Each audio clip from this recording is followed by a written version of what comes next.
Bonjour. Alors, je m'appelle Asiba et je me suis engagée dans l'association d'Assir pour lutter contre l'islamophobie, le racisme, et qui augmente chaque jour. Et j'aimerais témoigner parce que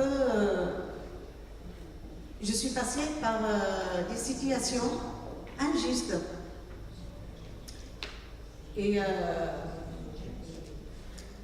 il y a quelques années, ça fait 12 ans, et ça fait 12 ans que j'ai décidé de demander un agrément pour être assistante maternelle.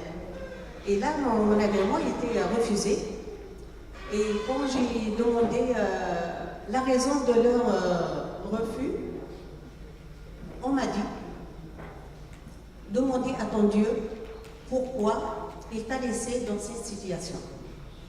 Et à l'époque, je ne peux pas parler. J'étais faible. Quand j'ai entendu ça, j'aimerais bien lui dire, Madame, c'est pas mon Dieu qui m'a laissé dans cette situation, mais c'est vous. Mais j'ai pas laissé. J'ai décidé de continuer à me battre et j'ai essayé de refaire une autre demande. Et j'ai réussi de le voir. Sans grâce à personne, c'est moi qui l'ai fait toute seule. Malgré j'étais toute seule et j'étais faible quand je l'ai dit maintenant. Et quand j'ai eu mon agrément, personne qui était content parce que je suis allée jusqu'au bout. Et on m'a dit, puisque vous avez eu votre agrément, là vous pouvez travailler à la crèche, mais il faut enlever votre voile. J'ai lui dit non, c'est bon, je vais travailler libéral chez moi. Et après, pendant que j'ai commencé à faire la formation, on est en train de parler de l'hygiène de l'enfant. Et quand j'ai commencé à parler de comment je ne laisse pas les parents rentrer chez moi avec leurs chaussures. Parce que pour l'hygiène de l'enfant, on m'a dit tout de suite, oui c'est vrai, pour nous, nos chaussures, c'est comme vous, le voile, c'est pareil. Nous les chaussures, on ne lève pas comme vous attachez à votre voile, madame. Et tout ça, peut-être pour vous, ça ne vous dit rien, mais moi j'ai laissé tout ça dans ma tête pendant 12 ans. Et petit à petit, et j'étais commerçante dans le 20e, j'étais bien connue. Et j'entends tout le temps des musulmans qui se plaignent, des musulmanes qui me parlent, Asiba, mais pourquoi tout ce qui s'est passé à nous? Pourquoi à nos enfants? On aimerait bien faire quelque chose. Mais quand je parle avec mes amis, tout le temps j'entends, tu peux faire rien, Asiba. Tu peux pas parler. Avec qui tu parles? Mais avec qui? Personne qui va t'écouter. Même ils t'écoutent. Ils vont rien faire. Nous sommes dans un pays injuste. Mais pour moi, dans ma tête, non, j'ai dit. Il faut, Asiba, il faut agir. Il faut parler. Tu vas arriver. Mais c'est vrai, c'était pas facile pour moi. Parce que j'ai personne qui peut m'aider. Mais là, j'ai commencé à me battre toute seule, malgré une fois aussi, juste après la mort de mon fils, j'ai besoin d'aller, ça fait 3 ans mon fils il est mort, et j'ai besoin d'aller voir une psy.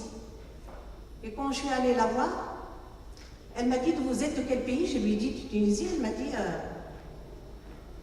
dans quelle école coranique vous êtes étudiée, madame? Quel rapport avec la mort de mon fils? Moi, je me demande quel rapport. Moi, j'ai besoin d'être professionnelle.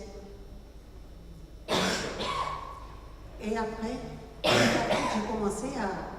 Tout le temps, il y a des jeunes qui me parlent aussi de l'injustice, de l'école, l'injustice, discrimination, dans la rue, la police, tout ce qui s'est passé.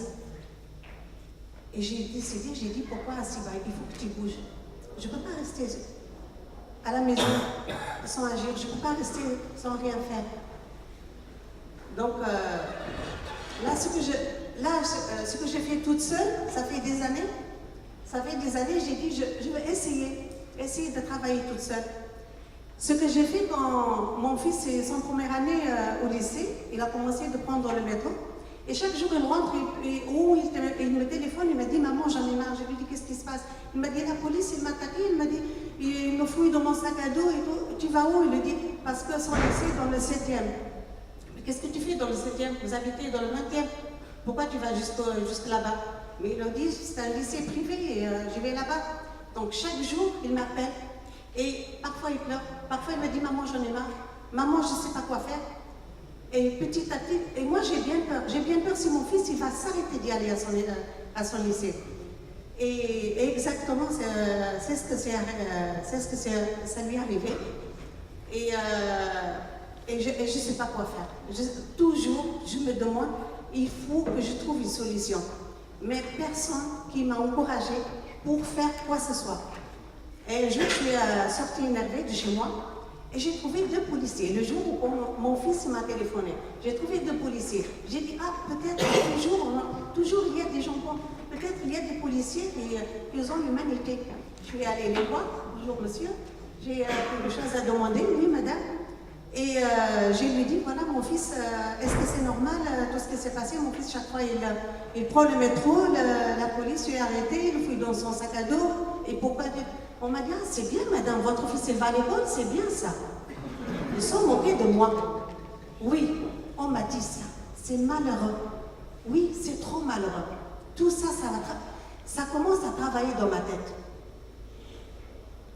Et là, depuis que quand j'ai connu l'association Atsir,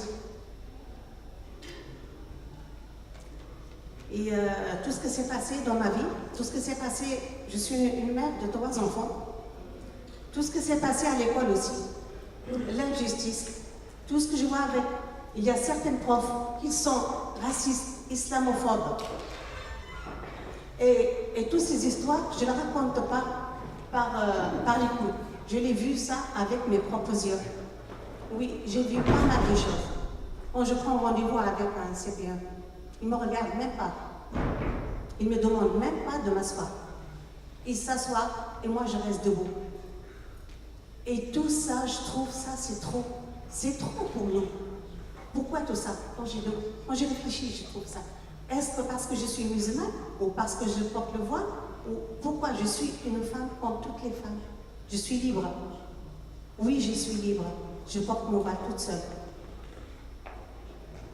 Toute ma famille, ils sont contre mon voile. Ils ne sont pas contents de mettre le voile. Et j'ai décidé de me battre juste le dernier jour de ma vie.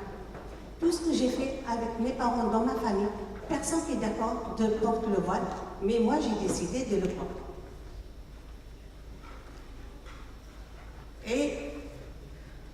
Et depuis, tout ce que j'ai vu dans ma famille, qui sont une famille non pratiquante, et ils sont contre le voile. Et puisque je me batte toute seule, et là je suis tombée, ça fait tomber du ciel. Je suis connue l'association Atsir, et depuis j'ai bien compris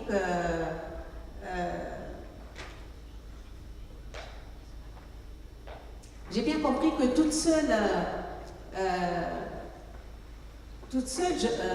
je peux pas continuer à travailler comme ça parce que quelques années, j'ai oublié de vous dire ça, quelques années, j'ai commencé à aider les jeunes. Voilà, et ça c'est depuis la mort de mon fils, j'ai décidé d'aider les jeunes qui sont dans la rue, qui sont épuisés, détruits, cassés. Et j'ai jamais parlé avec les jeunes pourquoi ils sont comme ça dans la rue. Et tu d'accord. Si je reste, je ne ferai pas. Et voilà, depuis j'ai commencé à travailler avec les jeunes, mais j'ai réussi. J'ai réussi